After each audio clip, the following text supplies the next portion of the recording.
Cela se produirait dans un accident à grande vitesse s'il n'y a pas d'airbag, même si le conducteur a bouclé sa ceinture de sécurité. C'est un énorme défi pour les ingénieurs que d'amener le corps humain au repos à partir d'une vitesse élevée dans un laps de temps de 100 millisecondes sans causer de dommages importants au corps.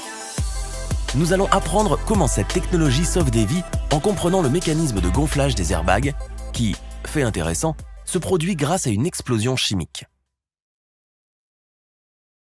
Les ceintures de sécurité sont censées entraver les mouvements du corps humain. Cependant, en cas d'accident, ces ceintures exercent une force considérable sur la poitrine et peuvent provoquer des lésions des organes internes. Pour éviter de ressentir cette énorme force sur la poitrine, les ceintures de sécurité modernes libèrent légèrement la ceinture à l'aide d'une barre de torsion. Cette action fait légèrement avancer le haut du corps. Mais une fois que la barre de torsion a fini de relâcher la ceinture, le mouvement du haut du corps s'arrête à ce moment. Vous noterez que la ceinture de sécurité arrête le mouvement de la partie supérieure du corps, à l'exclusion du cou et de la tête. Lorsque le cou et la tête ne sont pas arrêtés, on peut deviner ce qui va se passer. La tête part dans un mouvement de balancier parfait lors d'un accident à grande vitesse. Les dégâts peuvent être terribles, même avec la ceinture de sécurité. C'est pourquoi les ingénieurs ont eu l'idée des airbags. Les airbags ont un effet amortisseur et en même temps, ils vous empêchent de heurter le tableau de bord.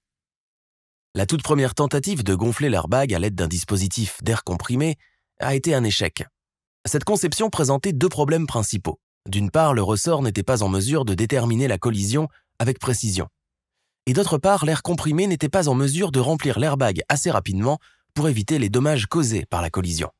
Pour ces raisons, ils n'ont pas été utilisés commercialement.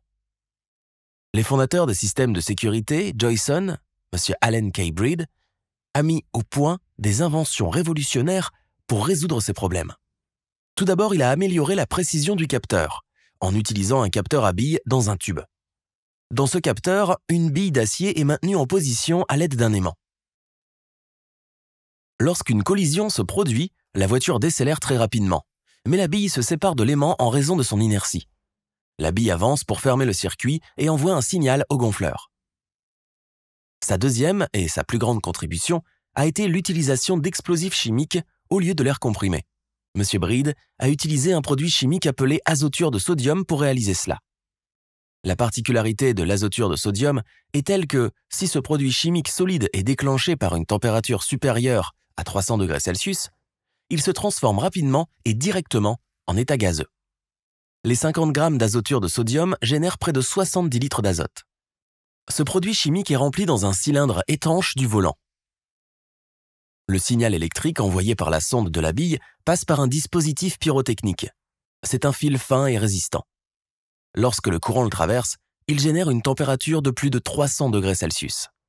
Cela fait exploser l'azoture de sodium et génère de l'azote gazeux très rapidement.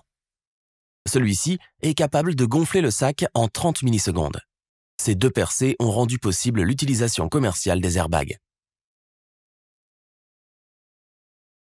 Ce concept breveté de la société Breed a été mis en circulation par Chrysler dans ses voitures du modèle Dodge Daytona en 1988. Ce fut un succès massif et tous les autres constructeurs automobiles ont commencé à mettre en œuvre des technologies d'airbag similaires. Toutefois, cette conception présente deux inconvénients majeurs. Premièrement, le gaz produit après l'explosion de l'azoture de sodium est toxique. Le sodium métallique de l'échappement est à l'origine du problème. Les scientifiques ont pu neutraliser ce problème en ajoutant du nitrate de potassium et du dioxyde de silicium. Vous souvenez-vous de l'incident tristement célèbre donnant lieu au rappel de 67 millions d'airbags par Takata? Cet incident s'est produit en raison d'une propriété notoire de l'azoture de sodium. Il absorbe facilement l'humidité. S'il y a une fuite au stade de la conception ou de la fabrication, l'azoture de sodium absorbera l'humidité. Après l'absorption d'humidité, lorsqu'il est déclenché, le produit chimique subit de violentes explosions, provoquant la rupture des airbags et la projection d'éclats sur les passagers. C'est exactement ce qui s'est passé avec les airbags de Takata. Finalement, la société a fait faillite. Pour éviter ces incidents malheureux, l'ajout d'un agent de séchage sera utile, et des mesures strictes de contrôle de la qualité sont requises pour les composants tels que les airbags. Aujourd'hui, l'azoture de sodium est remplacée par le nitrate de guanidine comme générateur de gaz. Il est moins toxique que l'azoture de sodium et moins explosif. Il n'est pas sensible à l'humidité. Désormais, nous n'avons plus à nous soucier de l'explosion et des gaz nocifs. Même après ces 2 changements de conception, les airbags électromécaniques à capteurs ont souffert d'un autre problème. Ils s'activaient occasionnellement, même lorsqu'ils tombaient dans un nid de poule. La raison ? Les interrupteurs électriques ne fournissent pas d'informations sur le taux de décélération, ce qui est nécessaire pour déterminer la gravité de l'accident. Cela signifie qu'il ne peut pas faire la différence entre un nid de poule et un accident.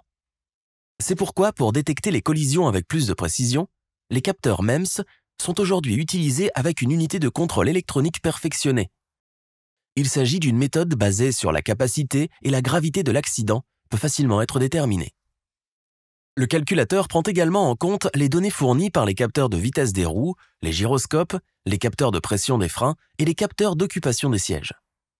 L'algorithme détermine le moment où il faut déclencher le générateur de gaz et le degré de gonflage de l'airbag en fonction de la gravité de l'accident. L'allumeur déclenche l'explosif en 2 millisecondes et remplit le sac en 20 à 30 millisecondes.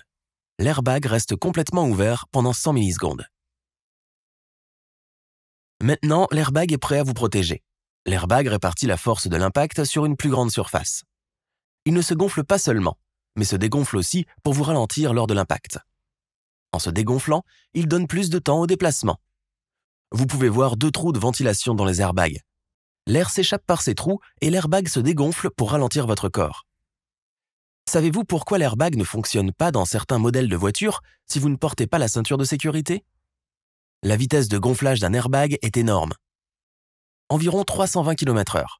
Pendant ce gonflement, si vous heurtez l'airbag, cela sera plus mortel. N'oubliez donc pas de boucler votre ceinture de sécurité pour que cette belle technologie d'airbag puisse fonctionner. Avant de partir, n'oubliez pas de devenir membre de l'équipe Les X. À la prochaine fois. Merci.